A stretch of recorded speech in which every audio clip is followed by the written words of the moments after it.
नमस्कार मित्रांनो, घरकुल यादी आपल्या मोबाईलवरून ऑनलाईन कशी बघायची आहे, ती डाउनलोड कशी करायची आहे, तसेच यादीमध्ये आपलं नाव आलेलं आहे का नाही हे चेक कसं करायचं आहे, याची माहिती आपण आजच्या या व्हिडिओमध्ये पाहणार आहोत. त्या अगोदर तुम्ही जर या चॅनलवरती नवीन आला असाल तर चॅनलला सबस्क्राईब करून ठेवा, जेणेकरून तुम्हाला अशाच नवीन शासकीय योजनांची माहिती ही उपलब्ध होईल. तुम्हाला घरकुल यादी डाउनलोड करायची आहे, त्यासाठी तुम्हाला प्रधानमंत्री आवास योजना ग्रामीण या वेबसाईटवरती यायचं आहे. या वेबसाईटची लिंक व्हिडिओच्या डिस्क्रिप्शनमध्ये सुद्धा दिलेली आहे. तुम्ही व्हिडिओच्या डिस्क्रिप्शन मध्ये जाऊन सुद्धा या वेबसाईट वरती येऊ शकतात. तर मित्रांनो, तुम्ही जर मोबाईल मधून ओपन करत असाल तर तुम्हाला काय करायचं आहे, इथं कोपऱ्यामध्ये 3 डॉट दिसतात, तर त्यावरती क्लिक करायचं आहे. इथं क्लिक केल्यानंतर खाली यायचं आहे. इथं डेस्कटॉप साइट नावाचा ऑप्शन आहे, त्यावरती क्लिक करायचं आहे. चेकबॉक्स लावायचे आहेत, जेणेकरून तुमच्या समोर अशा प्रकारे ही वेबसाईट ओपन होईल. त्यानंतर मित्रांनो, इथं ही वेबसाईट ओपन झाल्यानंतर तुम्हाला काय करायचं आहे, आवाज सॉफ्ट या नावाचा एक ऑप्शन दिसतो, तर त्यावरती क्लिक करायचं आहे. त्यानंतर रिपोर्ट नावाचा ऑप्शन दिसतो, त्यावरती क्लिक करायचं आहे.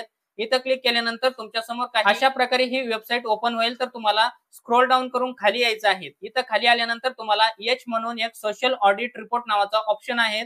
त्यामध्ये तुम्हाला बेनिफिशियरी डिटेल फॉर व्हेरिफिकेशन नावाचा एक ऑप्शन आहे. व्यवस्थित बघून घ्या. सोशल ऑडिट रिपोर्ट मध्ये बेनिफिशियरी डिटेल फॉर व्हेरिफिकेशन नावाचा ऑप्शन आहे, तर त्यावरती तुम्हाला क्लिक करायचं आहे. त्यानंतर तुमच्या समोर काही अशा प्रकारे हे पेज ओपन होईल.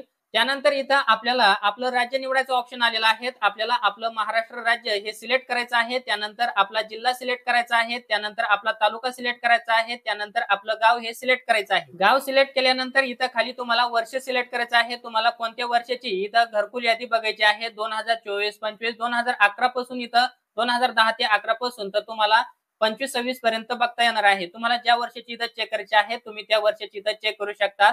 त्यानंतर तुम्हाला इथं स्कीम निवडायची आहे, प्रधानमंत्री आवास योजना ग्रामीण. त्यानंतर इथं खाली आपल्याला वजाबाकी किंवा बेरीज इथं आपल्याला कॅप्चा भरायचा आहे. इथं जर बेरीज आली तर बेरीज निवडायची आहेत, व वजाबाकी आली तर वजाबाकीचं उत्तर जे काही येईल ते आपल्याला इथं टाकायचं आहे. तर आता इथं बघा, 11 + 90 म्हणजेच याचं उत्तर किती येतं, 101. तर आपल्याला इथं सिंपल 101 असं उत्तर टाकायचं आहे. तुमच्या केसमध्ये जो तुमचा कॅप्चा येईल, वजाबाकी येईल किंवा बेरीज येईल ते तुम्हाला इथं टाकायचं आहे.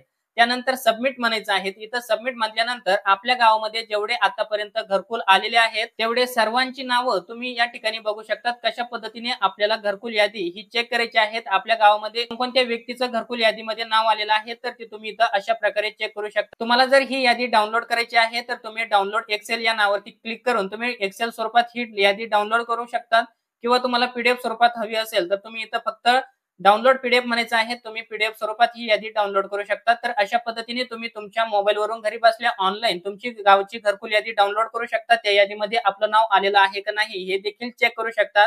तर तुमच्यासाठी अतिशय महत्त्वाचा व्हिडिओ होता. तुम्हाला जर हा व्हिडिओ आवडला असेल तर चॅनलला लाईक, शेअर, सबस्क्राईब नक्की करा. आपण तुमच्यासाठी असेच महत्त्वपूर्ण व्हिडिओ हे घेऊन येत असतो. पुन्हा भेटूया असेच एका नवीन माहितीसह नवीन व्हिडिओमध्ये. तोपर्यंत धन्यवाद मित्रांनो. जय हिंद, जय महाराष्ट्र.